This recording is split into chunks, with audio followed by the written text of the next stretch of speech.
السلام علیکم ناظرین، آپ کے علم میں ہے کہ گزشتہ ایک ہفتے سے پاکستان میں اسرائیل کو تسلیم کرنے یا نہ کرنے کے حوالے سے ایک فضول اور لیانی بحث کا آغاز ہو چکا ہے۔ پاکستان کے 3 نامور صحافی اسرائیلی ٹی وی چینلز کو انٹرویو دے کر پاکستان اسرائیلی تعلقات کے فوائد پہ بات چیت کر چکے ہیں، لیکن میرا آج کا موضوع یہ نہیں ہے کہ پاکستان کو اسرائیل کو تسلیم کرنا چاہیے یا نہیں، اور نہ ہی میں کوئی فائدے یا نقصانات گنواؤں گا، بلکہ میرا آج کا موضوع یہ ہے کہ اسرائیل کیسے اسلامی دوست ممالک کو استعمال کرتے ہوئے پاکستان اور اسلام کو نقصان پہنچانے کی منصوبہ بندی کا آغاز کر چکا ہے۔ ناظرین، یہ بھی آپ کے علم میں ہوگا کہ چند ماہ پہلے یونائٹڈ عرب امارات یعنی متحدہ عرب امارات نے اسرائیل کو تسلیم کیا ہے۔ امارات اور اسرائیل کے تعلقات کے بعد یومیہ ہزاروں یہودی UAE کا رخ کر رہے ہیں، اور واشنگٹن پوسٹ کی خبر کے مطابق صرف گزشتہ 2 ہفتوں کے اندر 50,000 یہودیوں نے UAE کا سیاحتی دورہ کیا ہے۔ کورونا کے باوجود سفری پابندیوں کو نظر انداز کر کے اسرائیلی یہودی دھڑ دھڑ امارات کا رخ کر رہے ہیں۔ اسرائیلی حکام کے مطابق یہودیوں کے سب سے بڑے تہوار عید انوار تک تقریباً 70,000 یہودی امارات کا دورہ کر سکتے ہیں۔ یہودیوں کا بڑی تعداد میں دبئی کے بازاروں میں گھومنا اسلام پسندوں کو ایک آنکھ نہیں بھاتا، جس کا اظہار وہ مختلف سوشل سائٹس پہ اپنے کمنٹس اور پوسٹنگ کے ذریعے کر رہے ہیں۔ لیکن سوال یہاں پہ یہ پیدا ہوتا ہے کہ کیا آپ یہ سمجھتے ہیں کہ یہ سب صرف سیاح ہیں اور کورونا کے خطرے کے باوجود انتہائی رسک لے کر سیر و سیاحت سے لطف اندوز ہو رہے ہیں؟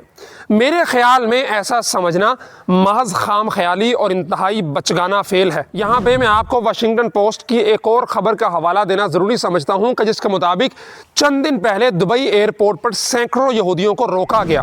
شبہ یہ تھا کہ یہ تمام لوگ موساد کے کارندے ہیں، لیکن پھر دونوں ملکوں کے اعلیٰ سطحی رابطے کے بعد ان لوگوں کو جانے دیا گیا۔ اس تمام تر صورتحال کو دیکھتے ہوئے ناظرین، میرے خیال کے مطابق اسرائیل کا پہلا پلان یہ ہے کہ دبئی کو مرکز بنا کر پاکستان اور اسلام کے خلاف کھیلا جائے، یعنی اب دبئی ISI اور موساد کی آپسی سرد جنگ کا ایک مرکز بننے جا رہا ہے۔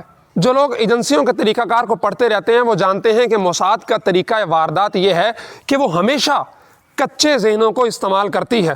اس کی پہلی کوشش یہ ہوگی کہ اسرائیل سے نفرت کرنے والے پاکستانی جذباتی نوجوانوں کو سب سے پہلے اپنا ہتھیار بنا لے۔ ایسے نوجوانوں کو دبئی میں اسرائیلیوں پر حملے میں استعمال کیا جائے گا، اور انہیں اسلحہ فراہم کرنا بھی موساد کے لیے کوئی اتنا بڑا مسئلہ نہیں ہے۔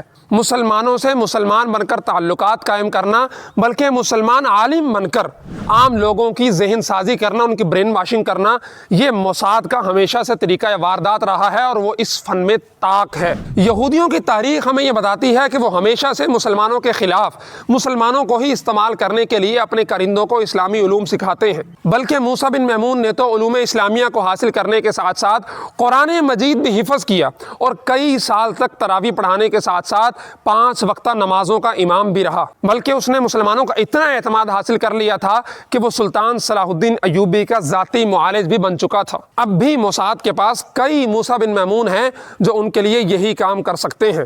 اگر خدا نہ خواستہ اپنے وہ اس پلان میں کامیاب ہو گئے اور خلیج کے اندر کسی پاکستانی جذباتی نوجوان سے اسرائیلیوں پر حملہ کروا دیا، تو ذرا سوچئے کہ اس کا نتیجہ کیا ہوگا۔ اس کا سب سے پہلا نتیجہ تو یہ ہوگا کہ تمام عرب ممالک سے پاکستانیوں کا بستر گول ہو جائے گا، جس کی وجہ سے ہماری کمزور معیشت اور بھی زمیں بوس ہوتی چلی جائے گی۔